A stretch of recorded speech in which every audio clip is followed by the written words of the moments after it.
Keeping up with security issues across thousands of web assets without the right approach to web application security is a daunting task. Get ahead with web vulnerability scanning automation from NetSparker, a leader in dynamic and interactive application security testing known for its ease of use and accurate results. Detect a wide range of vulnerabilities in all legacy and modern web applications, address security bugs at scale by automating the confirmation process, automatically prioritize vulnerabilities, and assign actionable tickets to the right developers in their native workflows for rapid remediation. For more information on how to scale application security with ease, visit securityweekly.com/NetSparker. Welcome back, everyone, to Paul's Security Weekly. Throughout 2022, CRA's Business Intelligence Unit will be releasing research reports on the top topics across the security industry. Our first report will be on third-party risk and the supply chain. To participate in the survey, please visit securityweekly.com/third-party risk. The results will be shared at our third-party risk e-summit in January. This segment is sponsored by Barracuda Networks. Please visit securityweekly.com/Barracuda to learn more. Sinan Eren is the VP of Zero Trust Access and ZTNA Engineering at Barracuda Networks. He joins us today to discuss what we might look forward to, or maybe not look forward to, in 2022 when it comes to security. Sinan, welcome back. Hey, Paul. Glad to be here. Nice to have you. Nice to have you, Sinan. Interesting times that we live in today. Of course, big vulnerabilities running around and all that kind of stuff. I think one of the trends that we've seen in 2021, it'd be interesting how this plays out in the future, is the attacks on authentication specifically. And some of the ways in which we've combated those attacks are multi-factor authentication. But you and I spoke previously, and we've talked on the show quite a bit about some of the holes that we can poke in MFA. And I think that's where you wanted to start the discussion today. That's right, but I'll touch on an insider joke that's been going on the whole week. I think I have to send kudos to the folks who come up with it. But we've been log4 jamming with Carl Hungus and Buddy La Jolla. To all the big Lebowski fans out there. Nice. But yeah, so with that out of the way, I would say that authentication and MFA and punching holes in the MFA. Kudos to Mandian. It's been an amazing read. Their research on some nation-state actor, activity of late, where they find out that a stolen credentials, potentially through the dark web or maybe potentially credential reuse, was targeted to an inbox in Office 365. Just the long and short of it is there was a credential compromise, an account takeover attack, whether phishing, whether credential reuse, whether purchase off the dark web, who knows, right? But they were able to overwhelm this fella by continuously generating, Microsoft Authenticator push note requests, right? Like you get the push request on the MS Authenticator app, you approve, you disapprove, but if you spam somebody enough, eventually they're like relent and give up and say, okay, approve, go away, right? Because you're also kind of primed to get these MFA push notifications on occasions from random apps, and the attribution is not very clear. The MS auth app doesn't tell you exactly what generated the push to auth request, right?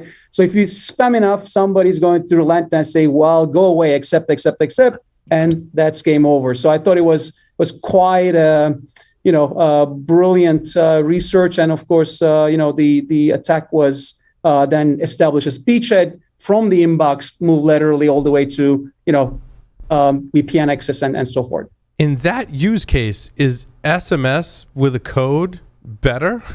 Because the attacker would still need the code, right?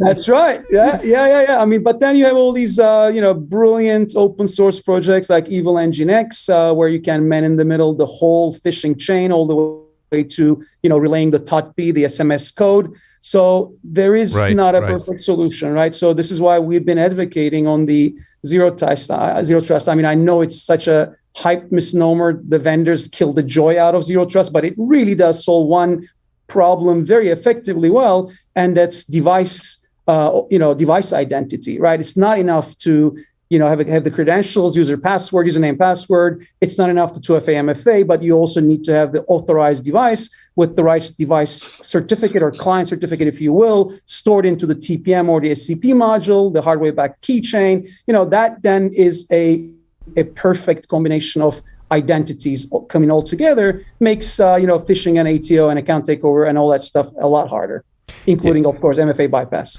And it's interesting, Sinan, and I think in a lot of MFA implementations, you're trying to validate that the user is who they say they are, or the device says it is what it is, but not both together. Putting both together, I think, is where you start delving into zero trust. Is that correct? That's exactly right. You need to have a strong pairing of the identities. So the user identity and the device identity, the user identity attested by the identity provider. That's typically some protocol like SAML 2.0 or OpenID Connect. That's your Okta, Azure AD of the world, right? Let's also name Ping and others. So they will do the attestation, basically authentication for the user. And then, of course, now you need to pair that and tie that to the device identity, which is typically done by certificates stored into the keychain, into the device certificate store, right? Both of those combined together, now you really have a strong identity. Right. And I think we're getting closer. Like IP address is one. You've seen that implemented in the larger providers where they're trying to validate the IP address because they're like, you're coming from a totally different IP address. Maybe they're balancing that with time that you're logging in, going, yeah, you need to go back to your second factor. But I think when you and I spoke, like oftentimes your second factor can be really secure, but you've got like multiple second factors and it'll just fall back to SMS. Even if you've got an authenticator or a physical token. Right, exactly. There's always a fallback, right? I did talk to our IT, 2,000 plus, employee organization, and there's several thousand tickets every month. And guess what? The top two are password reset and porting the MFA, the two-factor authentication app from an old device to a new device, right? Lost phone, new phone, you got to port MFA. That's Microsoft Authenticator or Okta Verify, whatever it is, or Duo, right? You got to port that from your old device to the new device, and that's one of the top tickets. So guess what? I mean, if you lose a device, if you don't have it accessible, there's always a fallback mechanism. Especially if you're a B2C organization, you're servicing consumers, you need to have a self-enabled way of resetting passwords. You need to have a self-enabled way of self-enrolling to a new MFA factor. Guess what? It all boils down to the phone number, through SMS, and of course, SIM swapping, showing up at the telco retail, point of sale locations, or finding an insider, a corrupt insider to work along with you. And SIM swapping still stays very relevant because you all fall back to, unfortunately, the phone number. Right. I was in a meeting yesterday with a guy who said the top two things he wished he could make people stop doing is SMS or phone number or for account validation. Just kill those across the board. This is aside from bad passwords and that crap. But I mean, when you start getting into MFA, you think he was right? Just get rid of those two things and we'd get a chunk out of it. But the problem is, it's not practical. Go ahead. Yeah. I'm gonna throw this out there. I mean, the problem is he's absolutely right. At the end of the day, you're gonna have people that are gonna lose this, forget that, misplace this, and what you've got is a phone number. And while I am absolutely against using SMS for 2FA, don't get me wrong, okay? Because I think it's a horrible friggin' idea, and I've testified to that court as an expert witness. But it's still, at the end of the day, it's kind of the last resort.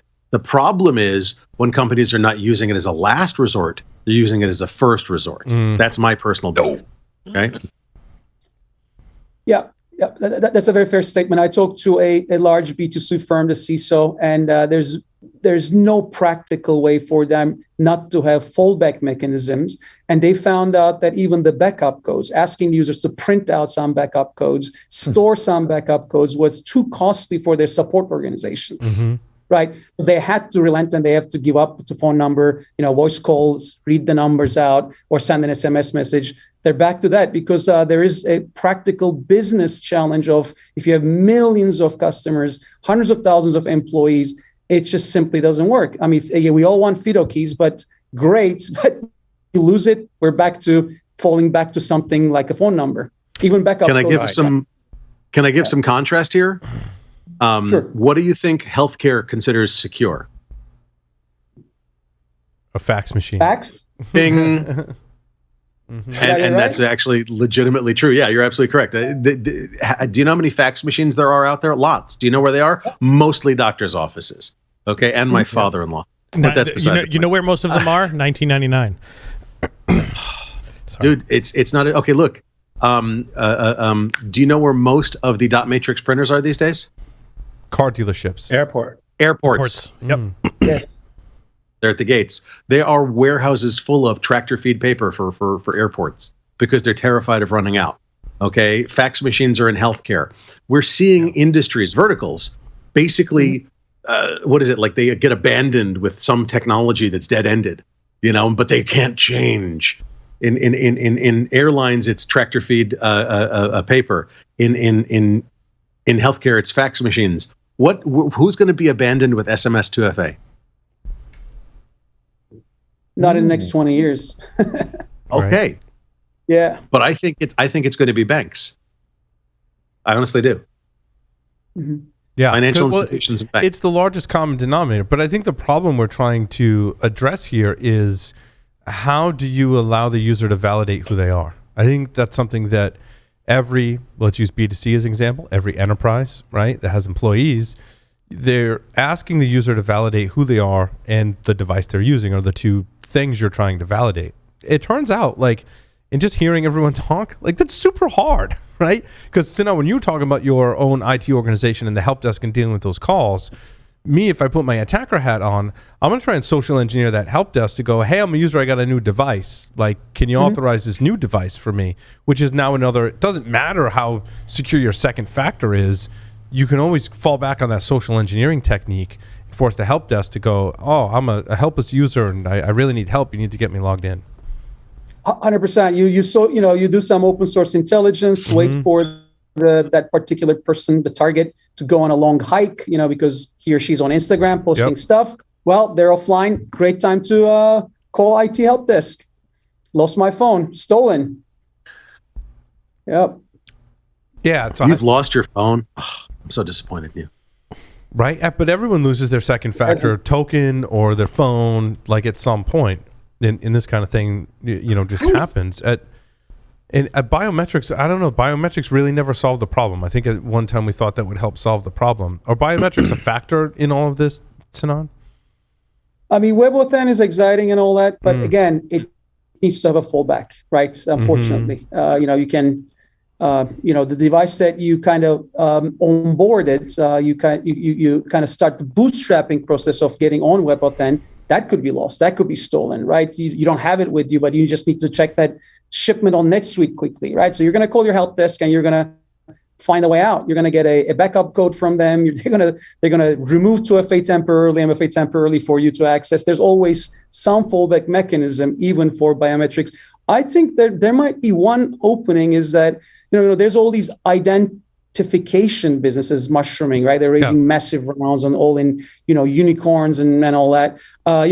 Show your face on camera. Put your driver license next to it. There's some machine learning in the background, kind of does all it can to find out whether the stream is not tampered with. It's not, it's not a fake persona and all that stuff. Yeah, so I've talked to people that do that. Yeah, I've talked to folks that do that, and they sell to businesses, right, that have to validate, this really is my rental car or something like that. I think was the use. Well, actually, so I've got to bring two things that I've been involved with, which is one for employment, I-9s.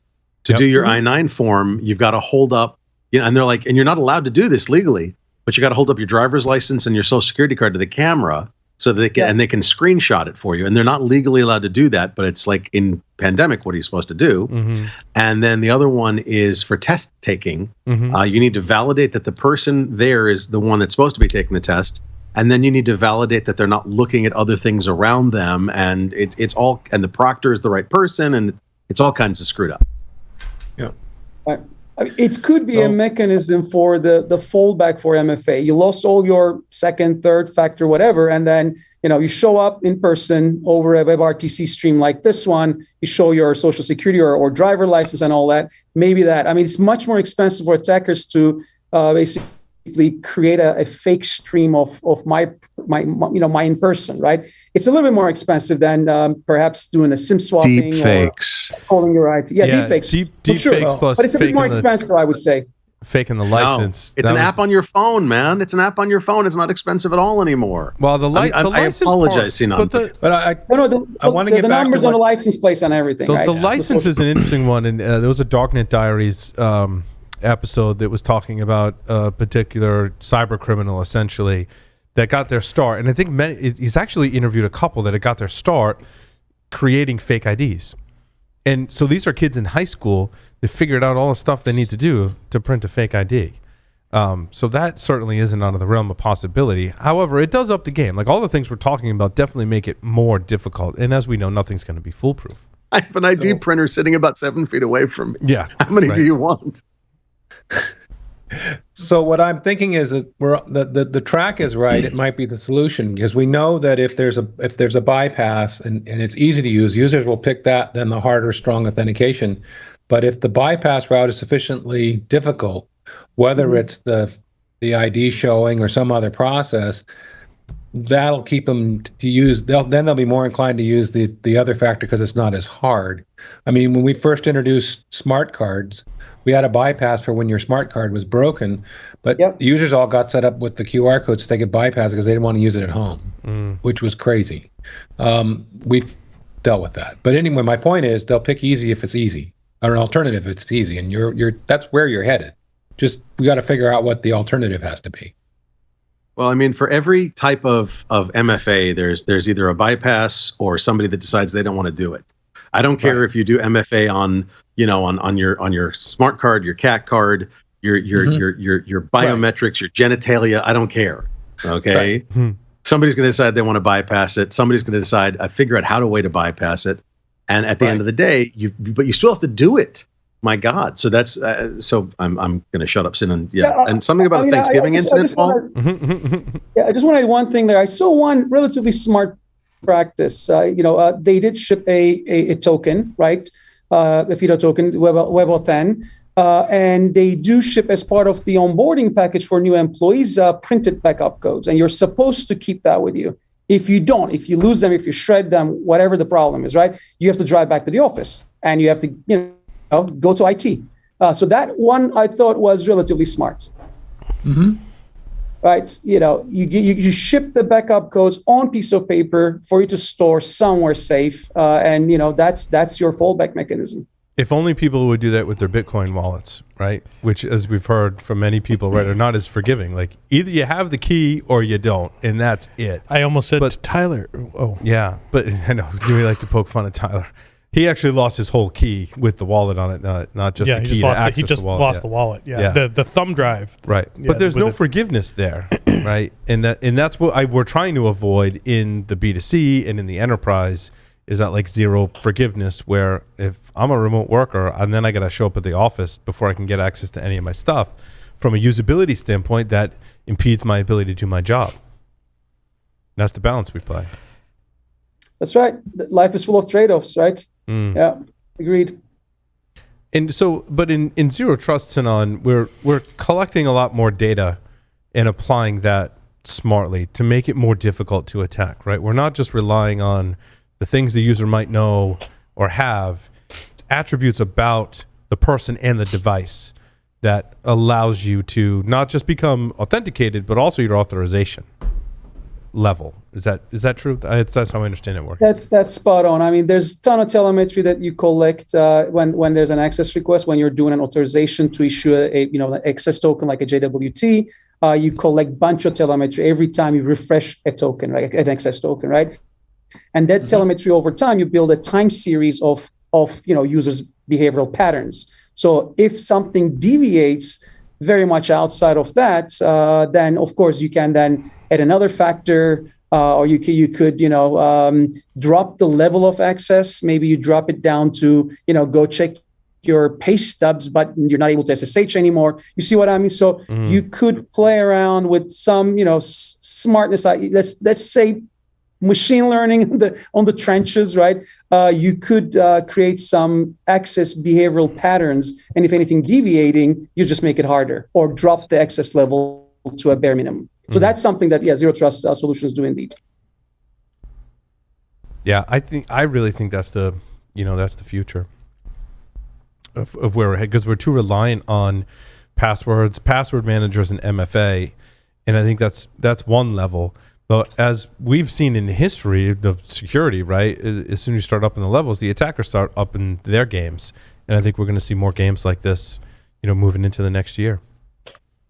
That's definitely. I mean, putting behavioral analysis, machine learning in place is one thing. We all do it to a certain extent.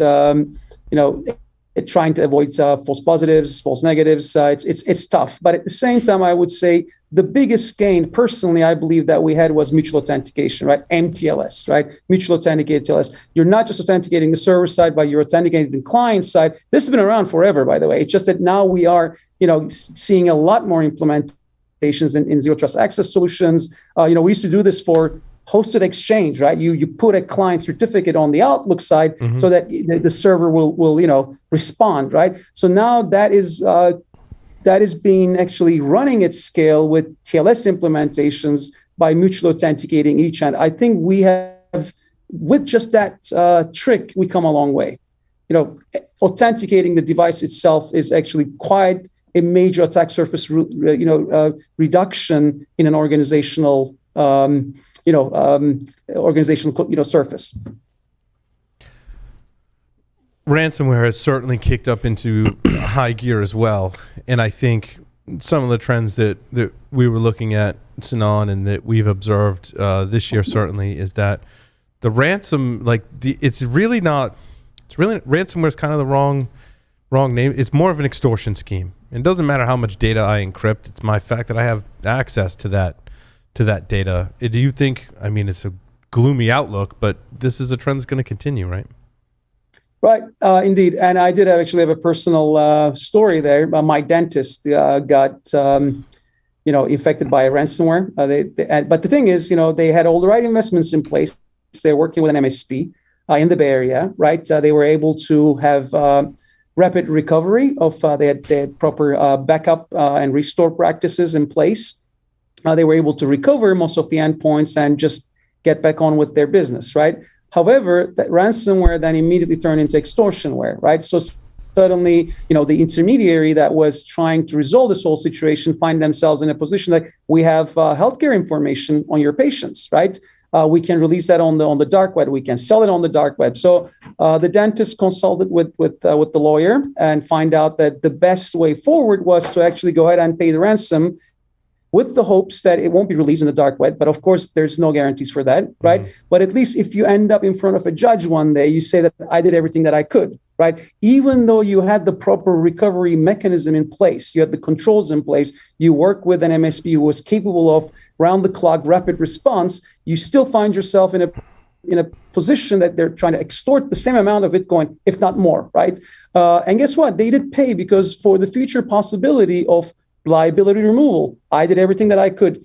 They ended up in the dark web still. They ended up, being sold, but I did everything possible to remediate that, right? So that's where we are. I just want to end with saying that we're talking too much about detection and response, but I think we're forgetting the importance of prevention. We still need to innovate and spend research dollars on prevention, because, recovering from ransomware is one thing, but still the extortion angle doesn't go away.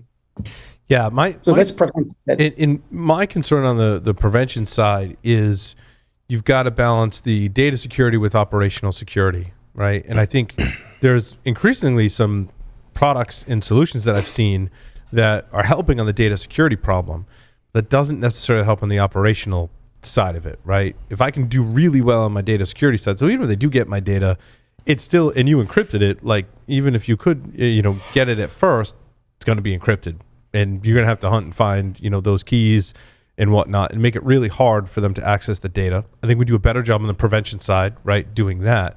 It's the operational side that I think many of us are pretty vulnerable, right? Because so many aspects to our operation. If you can disrupt some of those, it's still the same level of extortion, which is scary. That's right. And so how do we get ahead of the problem, Sinan, in your opinion, on either the data side or operational side, to make it more difficult, use ransomware as one of the kind of attacks that we'll be under? Look, traditionally, I think last time we talked, I come from an AppSec background, looking into more than half of my career and looking for vulnerabilities, memory corruption issues and all that. And we found out that the most effective way was to kill entire classes of vulnerabilities by mitigations, by putting mitigations in place, right?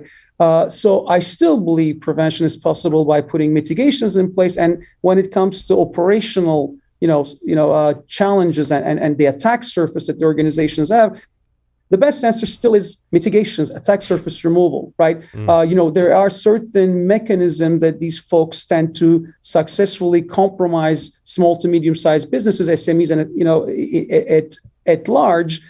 We could try to still, narrow down an attack surface to something a bit more manageable. We have to work with partners, whether these are MSPs and MSSPs. I think our SMBs and SMEs are our blind spot.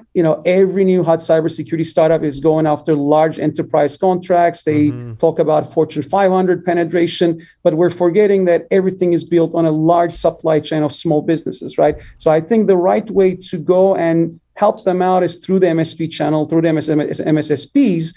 But yet again, the right approach, in my opinion, is trying to remove their attack surface by, removing their presence on the internet. Seriously, like putting more mutual authentication in place. As I was saying, only authenticated devices with authenticated users should be able to access, our DP endpoints. Should we only access SharePoint folders? What you name it, right? Any of the standard ways of breaching and literally moving into a small business, we should be able to remove that at scale by mitigations, putting mitigations in place. That still is to this day, something that I believe in. Yeah, I agree. And I think a lot of places don't do it because it's work, right?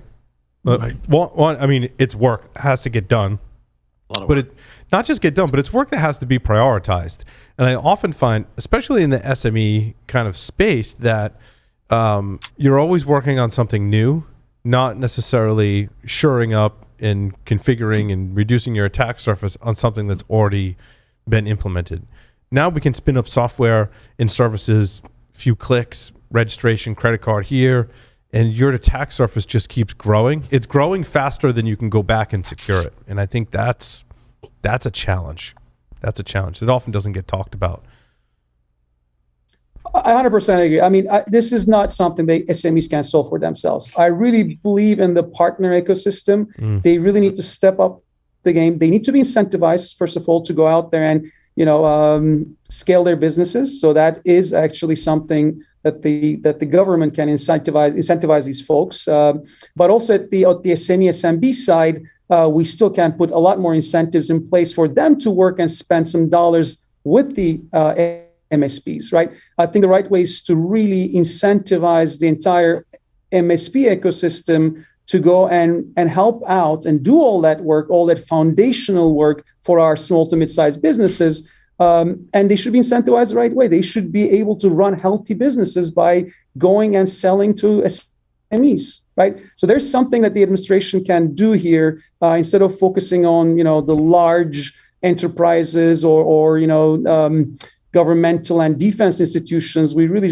should look into our supply chain of small businesses. They are crucial parts of this of our economy and our defense as well. I had a corollary question.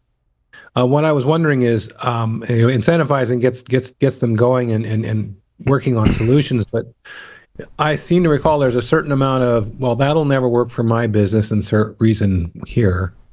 And what do we do to get past that? Because I know a lot of stuff will work at scale that we didn't used to think will, because the technology has made it a lot easier. How do you move the stick in the mud forward, as it were? It's a tough one. I agree. But I think, we've seen a lot more migration to SaaS applications from all these, complicated legacy on-premises apps, right? Whether, these are accounting software, whatever, payroll software, HR management, file storage, you name it, right? So I think MSPs have pretty decent tooling in place already as part of their platforms. And most of them are really looking into cybersecurity as a way to expand their business, right? So with the right incentive, I think they can go in there and they can help, because we keep talking about digital transformation as if it's something only in the realm of the global 10,000 or the Fortune 500, right? We can digitally transform a lot of these small businesses. We can migrate them from on-premises to SaaS, and MSPs can be incentivized then to do the migration, but also then go ahead and secure these SaaS solutions, help them with vendor onboarding, compliance, procurement. They're willing to do it. They operate pretty efficient businesses. So that's my hope. It's really hard to overcome technical debt in any organization, especially the SMBs and SMEs, due to resources. And I like your recommendation of working with partners to help you with that. The challenge is getting rid of that legacy tech that works. And I think, Log4j is certainly one of those vulnerabilities that really underscores how hard it is to get rid of that legacy infrastructure. Someone else wrote the code and it works, it helps run the business, and now it's vulnerable, and you go, oh my God, how do I get the, I can't just rewrite this application of 5,000 or 10,000 lines of code, over a weekend. I mean, I could try, but it's probably not going to work out too well. How do we reduce our technical debt, Sinan? It's again, I do sure hope that there will be proper incentives for these SMEs to, instead of maintaining these legacy in-house solutions, which are costly to them, really, we should incentivize them to go to these SaaS solutions. I mean, we all know at this point you're not supposed to run Exchange Server, right? Nobody should do that. You shouldn't be running your own data center. You shouldn't be. There's G Suite. There's Office 365, right? There's no point anymore to kind of stuck with that legacy tech stack, right? It will help you actually accelerate your growth, accelerate your business to migrate to more SaaS. Already these organizations are spending, millions of dollars, if not hundreds of millions of dollars, to have compliance in place. They have large security organizations, red teams, purple teams, you name it, blue teams. So then that security stack, when you migrate, when you leave your legacy stack behind, is now something, you benefit from too, right? So I sure hope we can incentivize SMBs, we can incentivize MSPs to basically migrate them away from those legacy solutions. And we see that in hosted Exchange, for example. Everybody's migrating to Office 365. And hopefully there's more of that coming. Yeah, I like that recommendation too. It's very practical, because I think oftentimes we see, at least I see in my view, right, if you've made the decision to write some custom code to support your business, and then you maybe have other projects that you're trying to support in custom code that you've written, and by migrating that to SaaS solutions or even AWS, right, you can start to kind of prune out your technical debt so that what you are paying attention to, you can actually give the proper care and feeding to. So it's no longer a legacy application, because look, I don't have to support 5 legacy applications. I get to support 1 or 2. And those 1 or 2, I can really do a much better job because I'm not supporting all these other ones. So that's a really interesting aspect, Sinan, of attack surface management and reducing technical debt, right? I may still have that one. I know for me it's one, right, application, at least top of my mind, that I want to put all my effort into. If I can prune everything else off and outsource it, essentially, that puts me in a much better position. Spot on. And let's underline API-centric SaaS. When I say SaaS, I'm not talking about a pretty UI, right? If I'm implementing a product, a software solution, right, for whatever the business logic might be, I'm not going to reinvent logging and reporting. I'm going to use Elk Stack on AWS. If I need WebRTC, right, if I need to have chat or live conversation or text messaging, I'm going to use, guess what, Twilio and whatever other vendors out there, right? There is a API-based solution running at scale, potentially even large public companies offering that as a service that you can benefit from, and stick to only programming, only maintaining the business logic that you are actually an expert at, right? That's your core competence. You're not supposed to build administrative interfaces. You're not supposed to build auth-z and auth-n, endpoints. You're supposed to use, auth0 or whatever. You're supposed to leverage these API businesses. Just do what you're good at, which is the business logic, whatever your line of business is, right? Everything you run is an API-centric SaaS. And guess what? All of these organizations are a lot more secure than you will ever be if you develop all that in-house. I mean, back in the day, we used to write our own operating systems because we didn't trust the other ones to work right. We don't anymore. Yeah. But I'm thinking, isn't there a trust factor here as well, that they don't have to write that, a learning curve? Sure, trust factor, right. But if you look at the amount of money they spend on research, they spend on as part of their security budget, what is your budget for security, right? What's the size of your SecOps team, right? Like it's a no-brainer, really. At this point, and some of these businesses carry some logos at the national security level, right? They run on Gulf clouds in Azure and AWS. So what are we debating here, right? Who are we not trusting? And we're just simply is a foregone conclusion, I think. Yeah, it's really interesting. It's funny you say people writing their own, authentication and authorization. When I worked at university, we did that, but that was 20 plus years ago when that was developed because we didn't have what we have available today, right? Now you still got to migrate off of the legacy, and that takes time, but you don't have to. You do do the migration, not develop a new app. And I'm certain that old app that was providing, basically single sign-on, right, for the university was vulnerable in some way. But I was never spun up the time to test it, maybe knowing that it would likely be outsourced later.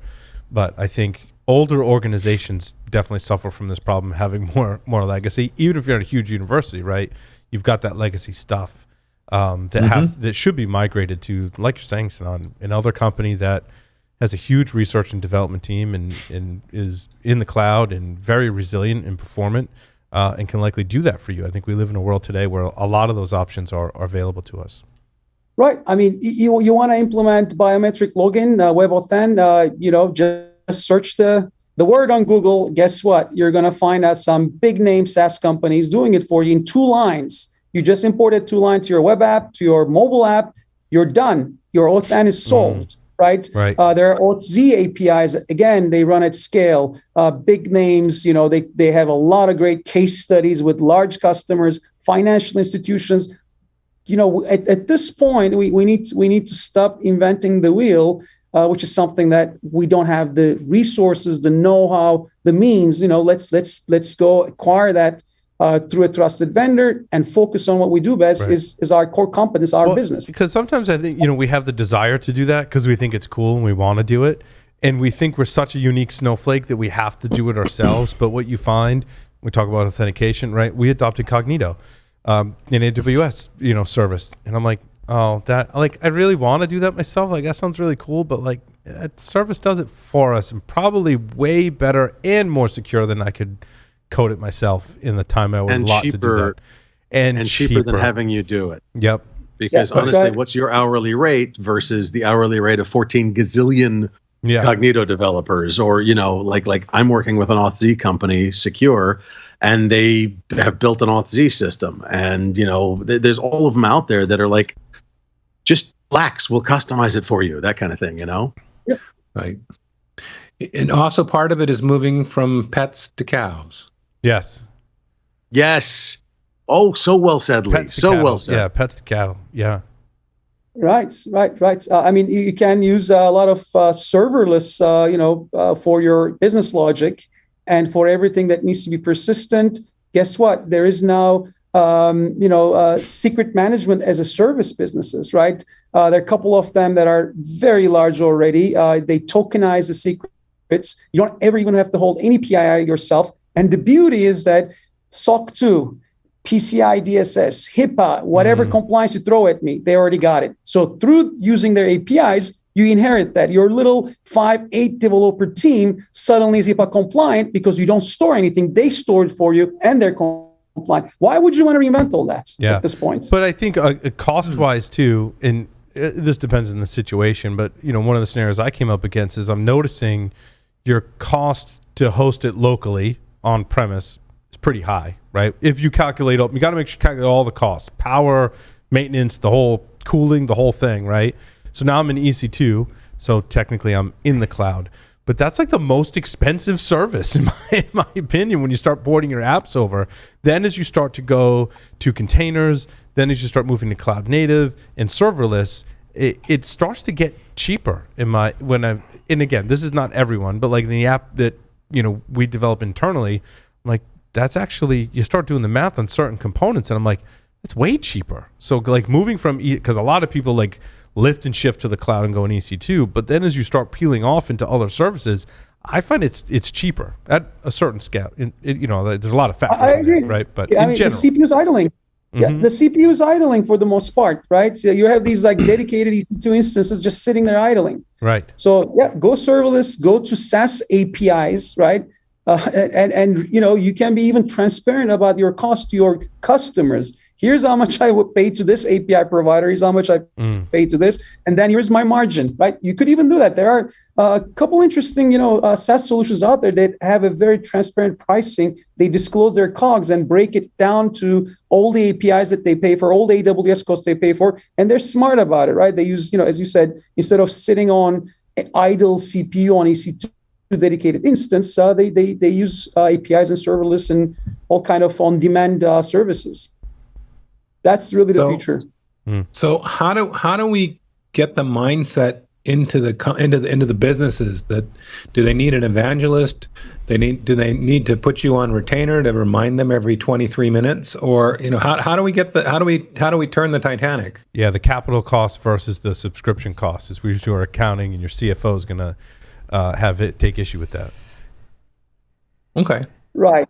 Yeah. It's tricky, but I think, you know, just very simplistic terms. I know it's a very rudimentary way of looking at it, but, you know, save money, make more money, accelerate, right? Accelerate growth. I think that's the pitch. It needs to be that naive. Otherwise, the board is going to like listen to your serverless this API that and think that you're crazy and wasting their time. Just tell them about how much you're going to save and how much fast you're going to move, with good guardrails in place, by the way, when it comes to security, because the cloud service provider, this API-centric SaaS solutions built those guardrails for you instead of you doing OTC, you doing auth, you doing log storage and retention, right? So better guardrails, more secure, cost management, cost reduction, acceleration of growth. That's what you're supposed to sell, not technology, right? Don't talk about technology. But then you got to deliver. Well, yeah.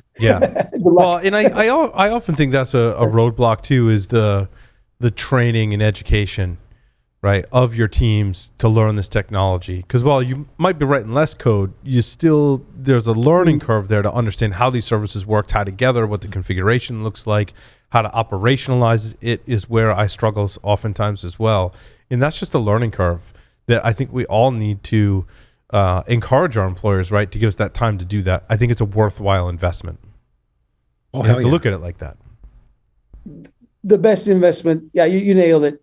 Invest in your talent. Yeah, get them familiar with the new stack. Get them to, pay them to get educated, right? Learn this and incentivize. Just make it a core priority that across the board, you are going to put in those education investment in place and train your folks to move away from, the on-prem Java applications to serverless in the cloud. Yep. Mm-hmm. Agreed. You certainly have an easier time with Log4j if you did that. Oh, God. Yeah. You'll wait for AWS to give you an answer within 24 hours instead of going and manually, running find on every command line. Mm-hmm. Yeah. Absolutely. Awesome. Sinan, any other updates you want to give us from Barracuda or anything, of that nature on Zero Trust? I know that's your kind of role at Barracuda. Yeah, I mean, I think it's kind of we touched on pretty much most angles, and I do think authentication is where it's sit today. We did come a long way, but unfortunately, due to practical reasons, all the things that we discussed had massive fallback mechanisms, and attackers are taking advantage of that, right? So we do promote big time device authentication, right? That's something that I work, day in, day out, trying to have a turnkey, closed loop device certificate management solution, right? Basically, lifecycle management of devices that accesses to whether on-prem or SaaS applications. And I kind of keep underlining that as yet another critical authentication factor that gives very rich, let's say, proof to Auth0 solutions that it's the combination of an attested user and an attested device.